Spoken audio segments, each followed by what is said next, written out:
Hey Chuck, this is John with Get on the Track. Just reviewing the data from our weekend in your GT4 RS with the Manthey kit on it. Just want to kind of run through, review what we saw, do a quick comparison of our laps on Sunday. And when I say our laps, it's going to be your fastest lap versus the demo lap that I did in the car. Just want to go through, we've got some of the data up here. Didn't capture as much. I would have loved to have had brake pressure, but the traces that we do have give us a pretty good idea of where we can, what areas we need to work on next and where you can improve. And also just want to call out some of the advancements and improvements that you made over the weekend. We saw some really good stuff out there and had a great time working with you. Just to go ahead and get started, we're going to dive right into turn one. This is the this is the data that we can capture from our AIM solo setup. So what we have here is we've got the this is pedal position sensor. So what this is the position of your throttle. So this is good. It isolates from the throttle position sensor, which sometimes is skewed due to the traction control or stability control in the car. So this gives us a good idea of what's happening with that right foot. We've got speed here, kind of an obvious indication of how we're doing in the lap. I've also thrown in the lateral acceleration just as an additional data point to get an idea of some of the things that are happening with the car. And then right here we have, this is the time comparison. So this gives us an idea of where I'm gaining time on you versus where you may be gaining time back on me. And it's just a great comparison tool for understanding, what areas we want to focus on and see improvements. That said, yeah, let's dive in. I'm going to take a look at turn one here. Give me a second here. Boom. Diving into turn one. In here, I want to give you a lot of credit.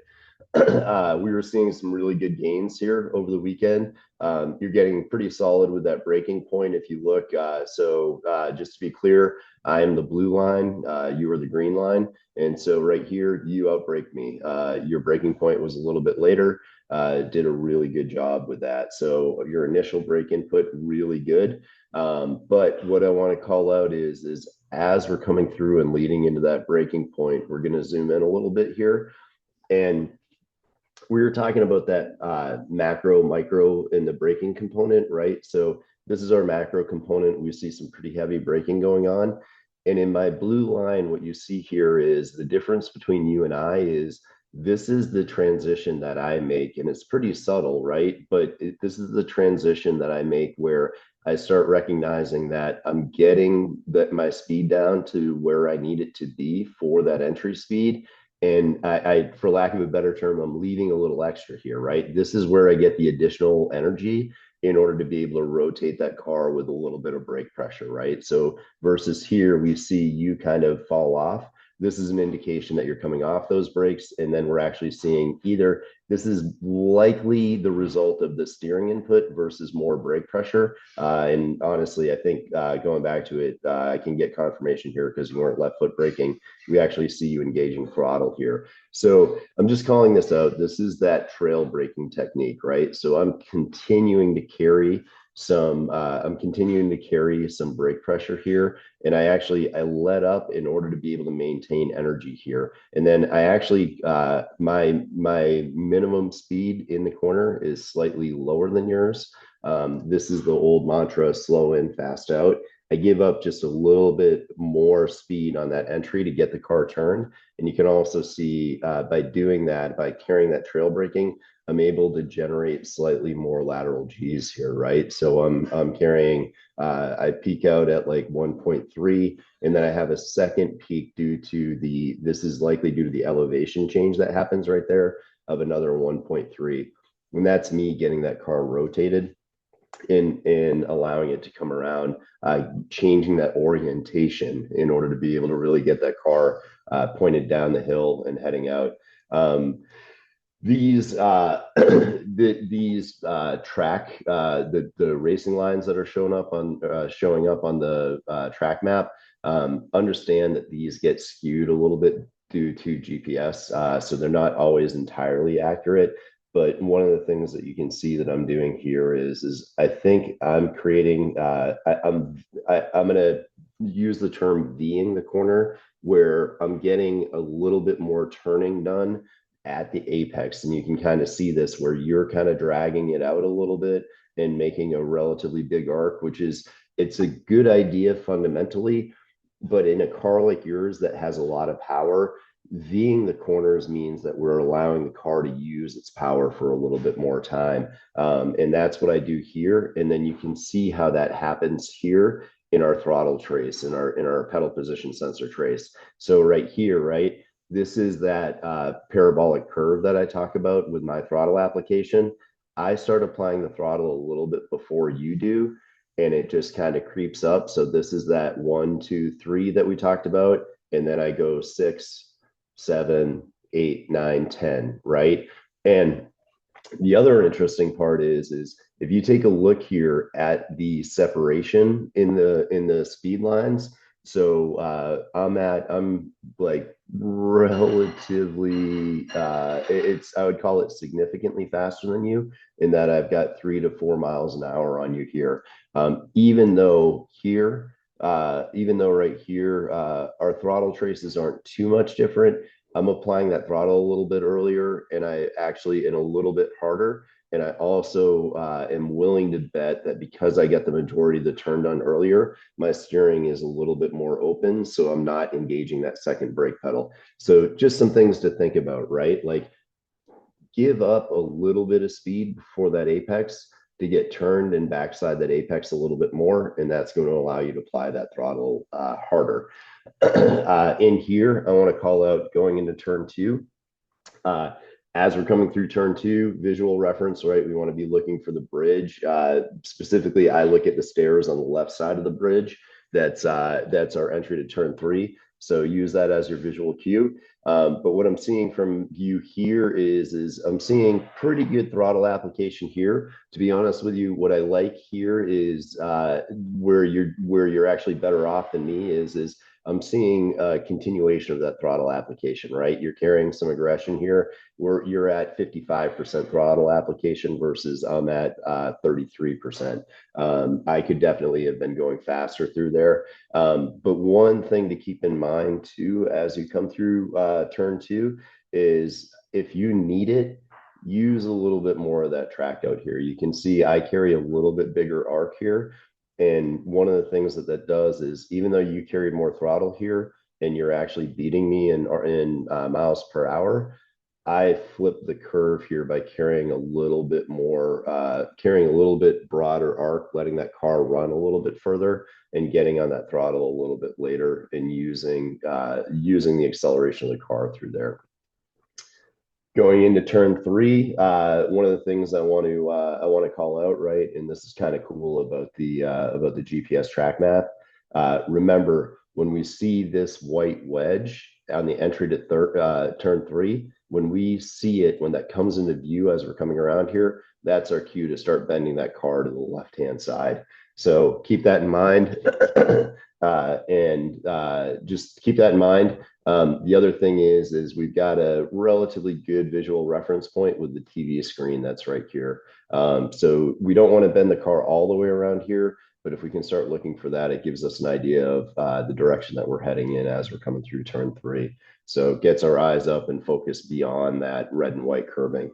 So coming in here, what I'd love to see is again, as we come into turn 3, this brake application here, I'm coming in a little softer, a little more gentle on the brakes. You're coming in with a little bit more speed than I, and that's a relatively hard brake application. Honestly, I think you can get away with that, and it's not a bad idea. Just remember that when we hit that brake application, when we're applying that brake, the intent is really to help the car turn versus sacrificing speed. So just think about that with turn 3. And the other component here, exiting turn 3 as we come around turn 3 into here. And so that brake application, just to be clear, is happening before turn 4. but I want to call out how you're applying that brake pressure, right? We're using that to turn the car, and that's really what that is. We're not trying to bleed speed, so that's definitely not a macro braking event that we talked about. Uh, the last thing that I'm going to comment on turn three is don't be lazy finishing the turn. And what I mean by that is as much as we want to be going straight leading into turn four, like as much as we're trying to straighten out the S's here, just make sure that you get the turn to the left complete. And what that does is it allows us to get a little bit better arc into turn four and backside turn four a little bit more. We worked on that. I just want to like kind of give you that as a reminder.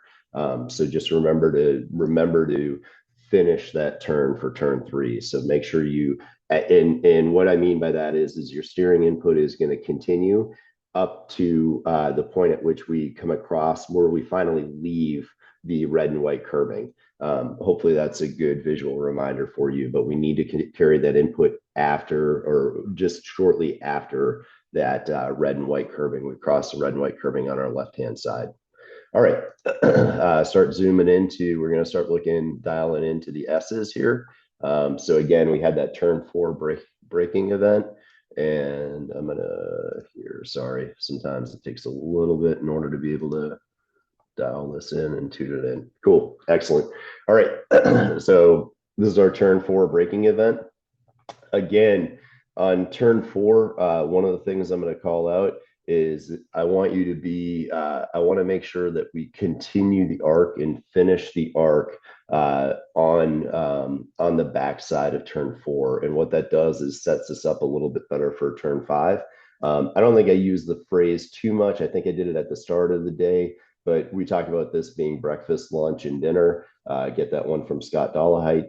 And so what that means is we're taking little bites out of the curving here, right? And you're doing a good job of that. And that's why I didn't really need to remind you of that. But just remember, right? We take a little bite of the curving on the left side of our left tires. Turn four, it's right side, right tires. Turn five, it's left side, left tire, left tires. So again, just make sure, don't be lazy exiting turn four. Get that arc a little bit further around, and that's going to help you set up a little bit better for turn five. The other thing that I'd love to see in turn four from you is right here, a little bit more commitment on that throttle here, right? So we're kind of in a dead zone here. And then actually right here, what I like to see is through turn five, you've got really good throttle aggression right here. But what I'd love to see is maybe fill in the gap a little bit more, and I still think that you can carry a little bit of a punch as you're coming through turn five here. So what I'm talking about is the area under the curve here where I've got more throttle dialed in than you. I'd love to see you bring the throttle up here, have a little bit more throttle coming through here. You're going to be able to do that if you turn a little bit further for turn four. It's going to give you a better arc into turn five and keep you from running wide onto the curving on the outside of turn five. So that's the combo here, right? Like just to walk through, turn a little bit more to the right for turn four to set up for turn five so you can backside it. That's going to allow you to fill in the gap here on the throttle and then even continue to get this squirt here, which I like seeing. And then what we see here is given the fact that I filled in the gap here with the throttle versus your squirt up here, I gained a little bit of area under the curve here. We're always looking for that area under the curve regarding speed, because what that means is that I've gained time on you here. And it's kind of funny, throughout the course of this, you're going to see I give up a little in sections in order to gain more on you. It's a very consistent pattern here. So we'll just see how I do that. All right, so coming through turn five, big thing I like seeing, again, that commitment on the throttle, and then we're setting up for turn six. As you're coming through turn four and setting up for turn five, remember that we've got those new grandstands that are out here, and ironically, I don't even think they're here yet, but they're right here, and I had you looking at the base of the stairs that were right here. So that's a great visual reference to get that vision forward, looking out, and setting up for turn six. All right, so then we come to turn six. When we're looking through turn six, I got to be honest with you, I don't have a heck of a lot of feedback for you for turn six because you're doing a really good job through there. The biggest thing that I'm going to tell you is as you see my trace through here and see me giving up a little speed right here, mid corner on turn six, I'm pretty confident that what I'm doing there is I'm giving the front tires a little bit more grip. That's why you see me being a little bit more dramatic on the throttle here. And what that allows me to do is then get some more throttle fill into here, and that creates separation here. So turn six, the only thing that I want you thinking about is what's happening with those front tires, and do I need to use my throttle and or brake in order to be able to get a little bit more grip from that front end from the front tires. So every once in a while, I was saying brake, and sometimes all it needed was a lift. And so that's why you're seeing that lift here from me. That's just a lift to get those front tires to grip, give it a little bit more traction so I can get the car to turn better. And then that's allowing me to go in and carry a little bit more. I wouldn't consider this maintenance throttle. I think this is actually some throttle where I'm getting a little bit of drive out of the car. And you can see that with my speed coming up as I start setting up for turn seven. Turn seven, big piece of advice here that I was seeing from you is, and I think we were breaking that habit towards the end of it, although these lines may indicate it was a little bit different. Your turn in for turn seven is a little bit early. Be careful with doing that. It's not a massive deal because we do have all that runoff into turn seven, but it's going to turning in a little bit earlier is going to make this shallow, and it means that your car is going to end up kind of pointing out towards that runoff area versus turning a little bit later, making it a little bit later apex. Again, I want to make sure you understand this isn't a massive change. This is like probably 25 to maybe 40 feet later that you make that turn in. And I think that's an accurate number. It's probably closer to the 25 range, but just make that turn in a little bit later, which is going to allow you to kind of carve that car up the hill, remembering that we have that elevation in here that's going to catch the car, right? And that's why we're confident and comfortable coming over here. So that early turn in, just to be clear, that was what was causing us to run just a little bit wide here every once in a while. So you would end up with your right tires on this red and white curving, which would unsettle it a little bit, but it gave us a good spot to set up for turn eight. So just remember, carry that arc outside, and then you're doing a great job of diving into turn eight and just running that car right up on that red. Big thing is we do want to make sure that you're carrying it on that on the red curving. Right tires are going to be on that red curving the full way around. So that's a transition into turn eight. And so I'm going to start kind of just moving through into turn eight here. So turn seven coming through there. Again, don't turn in too early. That elevation is going to catch you. And then again, just as a quick visual reference point, if you want it, let's see how good Google Maps is. I don't see it, but there's that signal flag that's right up around here that you can look for as a good reference point as you're coming through turn six into turn seven. That's what I'm looking for, is the signal flag up here. And then as I'm coming into turn eight, I'm looking for the next signal box up here, and that is going to be, darn it, don't make a, sorry to say, Google Maps doesn't quite have the level of detail that I was hoping for. But if you remember, there is that signal flag that's hanging on the fence, and I think it's right around here. But just shift that vision up to those black rectangles, keep it moving through that area. Uh, Turn eight, turn nine, I'm going to zoom out a little bit just to get this. Remember, turn eight is the throwaway corner, right? Like turn eight, if you're 3 or 4 miles an hour off here, it really doesn't matter. The reason being, the big focus is that we're going through turn nine and exiting turn nine as fast as possible. So it's more important that we hang in here and don't rush it, right? So a couple of points here. we want to be relatively slow in versus slow in, fast out, right? So you can even see here, I'm giving up a little bit as I come through, and my min speed compared to yours is a little bit lower right here, right? So that allows me to exit. Allows me to exit cleaner. Again, going back to those white wedges, we want to exit all the way around. Make sure we break away from the red and white curbing here at the end of this wedge. That gives us a nice clean transition. And remember to take your time getting over there, right? Give it a little bit of a pause as we make that transition from right to left. We're not in a rush to get over here because we want to avoid hitting the curbing on this side and unsettling the car. When we hit that, it prevents us from putting the power down. It actually upsets the rear end. And most likely you're going to have traction control kicking in and preventing you from gaining the speed that you want to as you exit here. Going through, just taking a look at my notes here.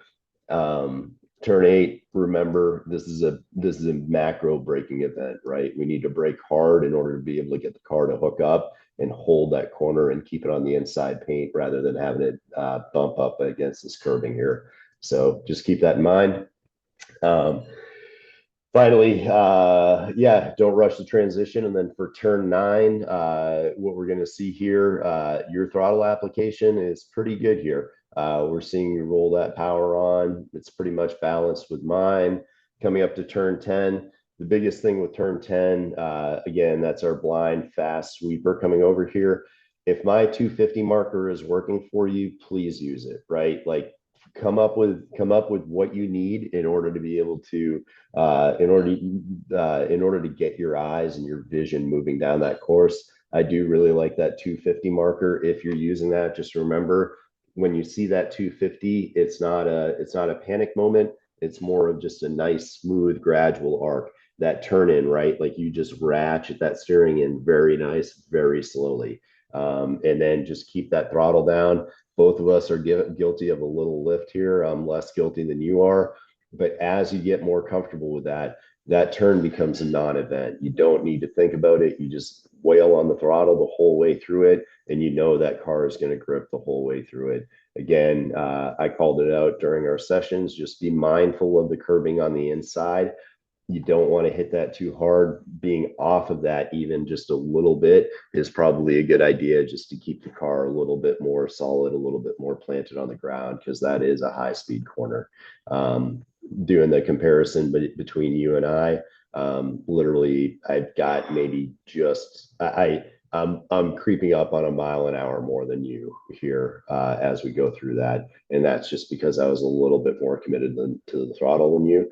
But if you're a little bit more committed than me, then you're going to be able to be faster than I was. One of the cool things to see here is actually there's two things to see. So you can see how I'm gradually increasing my time against you. But the other thing to keep in mind here, right, is as we come through turn 10, take a look at the lateral G's, right? Like it's pretty high, 1.5, 1.3. And I won't lie, I'm kind of surprised by that. That's really generating a lot more G's than I would expect through there. But as we wash out and as we come across here, those G's drop pretty dramatically, right? Like we're down to around 1 G. So we know that car can hold there. So again, really big thing is just building confidence and staying in that throttle. All right, moving on to the really tough one. Now we're going to shift into turn 11, talk a little bit about what's happening there and how to improve there, right? Like that was a little bit of the crux, a little bit of that was our problem for the weekend. And frankly, you don't need to be concerned. That's a problem for a lot of people. So very quickly, I want you, as a reminder, our focal point here when we're coming into turn 11 is thinking about where that signal is and looking for that flagging signal, the black square that's out there. Really think about that and guide that vision forward. But as we come in to turn 11, and I'm going to go ahead and crank into that. Excuse me, this is very similar to turn 1 in that if you look here, this is where I'm leaving that little bit of extra, right? We talked about that. You see our braking points here, very similar. We're both very much doing the same thing. But right here, I'm making a conscious decision to release those brakes a little bit more than you do and carry that braking further in, right? You can see that my min speed happens much more closely to, or much more, more closer to the apex than yours, right? And so again, this is a little bit of that slow in, fast out mantra. I just come in and I'm using this speed right here and this brake pressure in order to be able to get the car rotated towards that apex. And then I'm going to call out as well, take a look at our throttle applications, right? And we talked about this. You were saying like you're kind of at a point in the turn where you don't know what to do and you feel like you should be applying throttle. Well, for me, I give up a little bit more speed by being a little bit more patient on the throttle mid corner. And then you can see that I'm able to ratchet on that throttle much more aggressively than you are and continue to let that throttle rip through here. And one of the things that I want to call out as we do this, right, is that you can see the separation in our speeds, right? So I start accelerating harder, and you can also see where I start gaining time on you right here. Boom, I start moving.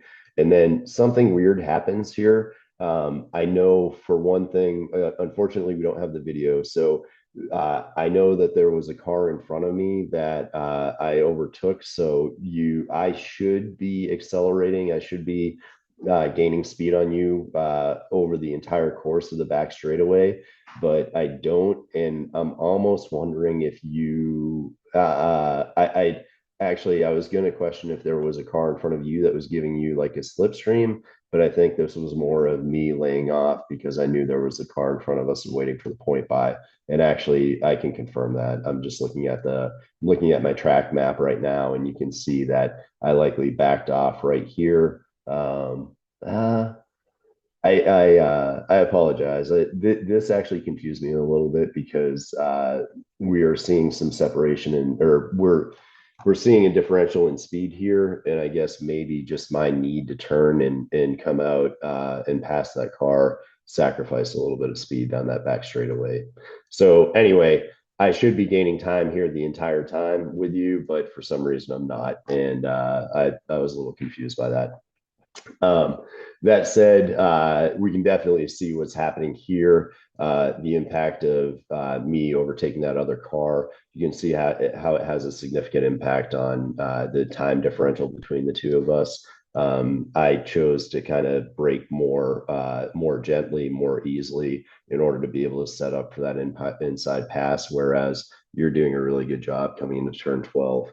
Kind of the natural transition that brings us into turn 12. I want to give you a lot of credit for what you were doing in the turn 12. Again, you got to pat yourself on the back for the wins, and I think turn 12 was definitely a win for you. We had a couple times where we overshot it, but just watching the whole profile here, I would like to see you continue to work on pushing that braking a little bit deeper. Given the trace here, I would expect to see a faster transition to braking here. And also, I also am kind of curious to see what's happening with the throttle position here. But regardless, that's a good drop off right here. It looks like, other than these weird data artifacts, it looks like you are dropping the throttle very quickly, transitioning that brake. And I would just like to see the brake pressure ramp up a little bit faster here so that we see this speed drop faster. But honestly, like all in, take a look at it. Like frankly, I was offline and was dealing with a little bit here, and you can kind of see that on the track trace.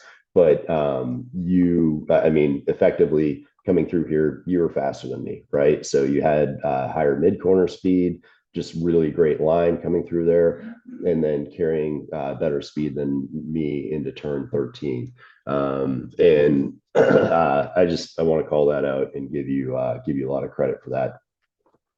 All right, so turn 13, entry and setup for turn 13 looked really good. What I want to call out though is I want to call out what was happening in moving through the finish of turn 13. So basically, after the apex and then going into turn 14 as well. So the combination, they're literally just they're literally just one turn, but kind of a double apex turn. So if we take a look at the difference between the two of us, right, you can see as I come through turn 13, my throttle application and even my mid corner speed is slightly lower than you. And then the throttle application here is a little bit delayed from you and a little bit less aggressive than you. So what you see here is you go harder on the throttle and then have to back out in order to get the car to stick. And that's causing you to run a little bit wide here versus I'm a little bit more patient on that throttle, right? And I think when we did that demo lap, I talked you through this a little bit, right? Like I told you I was about 50% throttle here. And I think that's where I was saying it, 50% throttle. And then as soon as I get that car straightened out a little bit, that's where I give it a nice squirt, and that creates this significant gap under the curve, right? So again, I lost a fair amount of time to you setting up with that with the pass for the point by on the straightaway, and then lost a little bit to you coming into turn 13. But here you see me go from basically we're dead even as we come mid corner through turn 14. I mean, it's the second apex on turn 14 versus turn 13. But as we go from there and I squirt that throttle on, I instantly gain a half a second on you up to turn 15. So that's a great place to focus on. A great place to think about is being a little bit more patient on that throttle up until you get that car to turn coming through turn 14 and then squeezing that throttle along the straightaway that's right here and using that room to really gain some speed. Coming in here, again, we're going to see me repeat that mantra of slow in, fast out. My min speed, a little bit lower than you. And this again goes back to that term of Ving the corner, where I'm turning a little bit more abruptly and getting the car I'm sacrificing a little bit of speed in order to be able to get a better angle through that corner. So you can see that kind of highlighted here, right? Like I'm coming across that apex a little bit further versus you're kind of exaggerating that corner a little bit. What that allows me to do again is go hard on the throttle and gain some speed and gain some time onto you as we transition to the entry to turn 16. So just keep that in mind. And also as we're exiting here, I can guarantee that because I made the turn tighter in here, and you can kind of see it on the G trace as well, right? Like I'm carrying a little bit more up to here.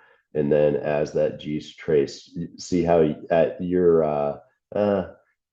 actually it's interesting. You're taking a little bit less G's, so I'm clearly carrying more speed. But I do believe one of the things that's allowing me to accelerate harder out of turn 15, taking a look at our throttle trace, is me opening up that steering wheel and just basically really thinking about what's happening on the front tires, avoiding using that second brake pedal, as I was calling it, with the steering wheel. Turn 16 through 18, again, I'm kind of repeating this whole concept. I'm sacrificing that speed. I'm sacrificing speed early in order to gain some speed late. And I'm going to go ahead and shift over, and actually we'll go ahead and finish off the track here, but get into a nice little section here. So going into turn 16, we're coming out of that straightaway onto turn 15. And what you see from me is you see a relatively dramatic lift, larger lift on the throttle than we see from you.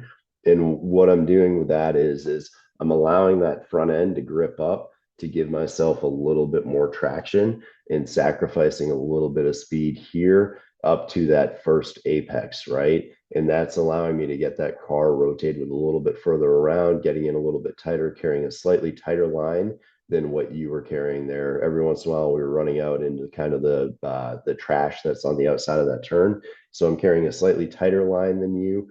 And bear in mind, right, like we're coming out probably about the same distance here on the entry, but because I'm going slightly slower up to this point, I'm getting more front end grip. I'm thinking about those front tires. I'm basically giving them a little bit of more of a break, right? It's that, honey, how are you doing? I'm asking those front tires how they're doing, and I'm giving them a little bit more grip. which is allowing me then to set up for driving that throttle on, carrying more throttle and carrying, and you can see that throttle goes on. You can see right where that throttle goes on. It's basically halfway around that turn. Um, Again, I calling that turn 16, 17, 18. This is really just one arc. But getting on that throttle right here and carrying it more aggressively is allowing me to create a pretty significant gap under that curve, right? So I sacrificed here. I had 7/10 of a second here. I sacrificed and gave up a tenth in order to be able to come through and end up 2/10 ahead of you. So that's a little bit of the give and take that we have to do sometimes on the track. Okay, so that's turn 16 or turn 16 through 18. Turn 19, right? I want you to think about looking for that gantry as we come through here. And again, Google Maps a little bit old, but there's the building out here that they just built, but we also have that gantry that hangs out here, and we're looking for the base of that gantry as we're coming in and getting set up for turn 19. That we're going to see it come into view right around here, and that's a good indication for where we need to turn, and also just gives us a good focus on what the exit point is for turn 19. Zooming out of turn 19, it feels a heck of a lot tighter than it actually is. And so we always keep that in mind as we come through here. You were doing a great job here, Chuck. I really enjoyed working with you through this section because we were seeing some really good speed. If you see this, right, I carried a little bit more speed than you into the entry for turn 19, but here I sacrificed more. You had some good confidence and you carried really good speed through there. The one thing that I'm going to comment on, and this goes back to that, you need to be faster on the throttle and you need to be slower on the throttle. If you watch right here, I commit as I'm coming through turn 19, and what that is turn 19 is really a faith corner, right? Like you've got to have faith that the car is going to stick. And what I want you to think about and what I want you to start working on is the next time you're out there, just gradually and very slowly start trying to feed throttle in a little bit earlier, a little bit earlier, a little bit earlier. That's going to help you. That's going to help you carry more speed along that straightaway before turn 20. You can see how that worked out for me right here. I've got 3 miles an hour on you, 4 miles an hour on you, right? That's a relatively significant gap that you're going to be able to gain time on people and definitely eat them up and basically just get better lap times. So really, as you come through turn 19, as soon as and actually it's not as soon as, I want it to be uncomfortable for you. I want there to be a question there of like, can I really go to the throttle here? Well, I'm going to try it, right? And again, as you're pushing this, as you're kind of pushing that envelope, always keep in mind that if things start getting sketchy, you need to get out here. You've got all the room in the world out on this runoff on turn 19. There are multiple football fields out here that you can blow speed, that you can basically recover the car. Whatever you do, don't try and force the car to go left. Just let it wander, let it out there. That's going to prevent any risk of potentially having a spin to the inside and hitting that inside wall. Use that space. They have it there for a reason. So yeah, work on getting that throttle a little bit earlier, a little bit earlier, a little bit earlier, and that's going to help you to go faster. All right. Finally, we're going to dive in and do a quick look at turn 20. All right. And boom. Yep. Yep. All right, cool. There it is. Awesome.